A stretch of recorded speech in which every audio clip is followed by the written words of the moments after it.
Assalamualaikum warahmatullahi wabarakatuh. Perkenalkan, saya Lagarwi Kantinata dari kelas dosen Studio A. Bapak Ibu dosen yang terhormat, izinkan saya untuk mempresentasikan tugas saya yang berjudul Tambi Merapi dan Gunungan Bundengan. Untuk lokasi bangunan yang saya rancang ini berlokasi di Tankaman Naturapak, yaitu lokasi wisata alam dengan pemandangan Gunung Merapi yang indah yang terletak di Kaliurang, Merapi, Sleman. Untuk iklimnya, karena di daerah pegunungan yaitu cukup dingin dengan angin yang berhembus dari arah selatan. Potensi pada lokasi ini yaitu pemandangan yang indah, vegetasi yang rimbun, serta fasilitas yang cukup memadai. Fasilitas yang sering dilakukan oleh para pengunjung yaitu bersepeda, piknik, dan berkemah. Untuk analisis site, karena saya meletakkan bangunan ini di site ini karena memiliki pemandangan yang cukup indah serta akses yang cukup baik, serta pepohonan yang rimbun di sekitar site. Kemudian untuk tugas pertama yaitu Tambi Merapi, yaitu rancangan booth untuk tempat berjualan. Jadi bangunan ini difungsikan sebagai tempat untuk berjualan makanan atau minuman ringan dan tempat beristirahat para pengunjung serta bersantai menikmati pemandangan Gunung Merapi. Untuk reverse engineering yang saya ambil yaitu dari rumah adat Tambi yang berasal dari Kabupaten Poso, Sulawesi Tengah. Rumah ini mengusung konsep rumah panggung dengan ditopang tiang dan kolom kayu. Jadi saya mengambil reverse engineering dari rumah panggung atau landasannya dari bangunan ini.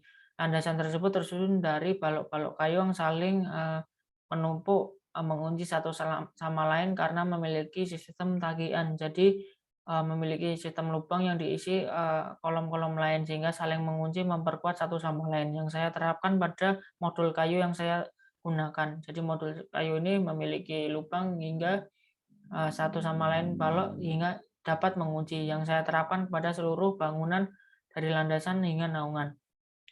Untuk studi presiden, ini adalah studi presiden untuk fungsi bangunan yaitu kios the information di Paris. Kemudian Ozupari Modern Museum sebagai inspirasi untuk struktur yang saya ambil.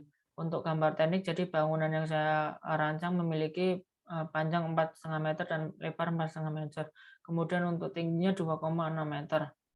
Untuk empati struktur, jadi bangunan saya rancang memiliki sistem modul-modul kayu seperti ini disusun bertumbuh satu sama lain hingga dari landasan, meja, kursi, selubung hingga naungan. Kemudian untuk pembebanannya, jadi beban yang ditopang untuk bangunan ini didistribusikan ke bawah karena tersusun dari kolom balok yang saling bertumpuk. Jadi beban diturunkan dari titik-titik kolom secara vertikal hingga ke bawah pondasi.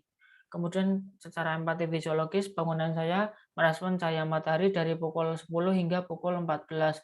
Hal itu dikarenakan memiliki bentang naungan yang cukup lebar, serta respon angin yang didukung oleh selubung yang dapat mengurangi angin dari arah selatan. Selubung itu memiliki kisi-kisi yang dapat mereduksi angin. Kemudian untuk respon visual, dari view utara dan timur memiliki view yang bagus sehingga saya menerapkan kursi untuk menikmati pemandangan, dan sisi barat memiliki akses yang cukup baik sehingga saya menerapkan booth untuk berjualan.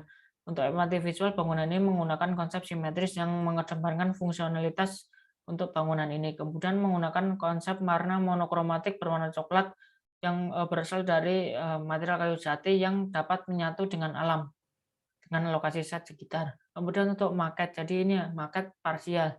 Ini bagian maket yang belum disusun, ini proses penyusunan, dan ini hasil penyusunan maket. Bangunan saya yang kedua yaitu Gunungan Bundengan, yaitu rancangan pavilion sebagai public space untuk para pengunjung bersantai menikmati pemandangan Gunung Merapi.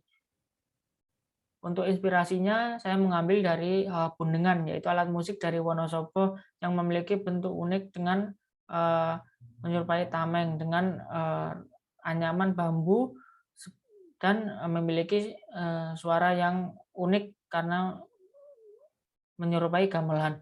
Bendungan ini memiliki dua pola. Yang pertama pola diagonal yang saling menilang, yang saya terapkan kepada rangka naungan yang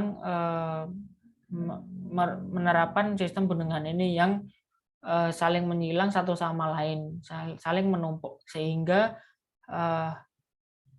rangka naungan saling mengunci satu sama lain dan saling menguatkan satu sama lain. Kemudian gunungan ini memiliki pola anyaman horizontal dan vertikal yang saya terapkan untuk kolom. Kolom tersebut dapat lebih rigid, lebih kuat dengan adanya anyaman tersebut. Jadi anyaman menyilang secara horizontal sehingga kolom dapat lebih rigid. Kemudian studi presiden yang saya ambil adalah Fayetteville Festival Park sebagai sistem struktur yang saya ambil. Kemudian Light of Hiroshima adalah studi presiden untuk anyaman perkuatan struktur bangunan. Kemudian gambar teknik. Jadi bangunan yang saya rancang memiliki panjang 5,5 meter dan lebar 4 meter. Kemudian memiliki tinggi 3,5 meter. Kemudian empati struktur. Jadi pembebanannya ini tertuju pada kanopi yang menggantung. Jadi kanopi tersebut memiliki sistem tarik ke kolom utama. Kemudian mendesak juga konsol untuk ke bawah sehingga beban tersalurkan ke kolom kemudian ke pondasi. Kemudian rangka naungan tersebut itu memiliki sistem anyaman, jadi saling mengunci satu sama lain sehingga saling menguatkan. Kemudian kolom juga memiliki sistem anyaman sehingga memiliki tambahan rigiditas. Kemudian empati fisiologis, jadi bangunan yang saya rancang merespon cahaya matahari dari pukul 10 hingga 14 karena menggunakan naungan yang memiliki bentang panjang serta level yang tidak terlalu tinggi sehingga dapat merespon cahaya matahari. Kemudian angin juga direspon dengan adanya selubung pada arah selatan sehingga dapat melindungi bangunan dari tiupan angin arah selatan. Kemudian empati visual, bangunan saya rancang memiliki konsep komposisi irama atau ritmis karena memiliki dinamika dari tinggi ke rendah. Kemudian memiliki warna monokromatik yang berwarna coklat. Hal itu didapatkan dari material bambu. Warna coklat ini dapat menyatu dengan lokasi sekitar site. Ini adalah maket. Sekian presentasi yang saya dapat sampaikan, kurang lebihnya mohon maaf. Wassalamualaikum warahmatullahi wabarakatuh.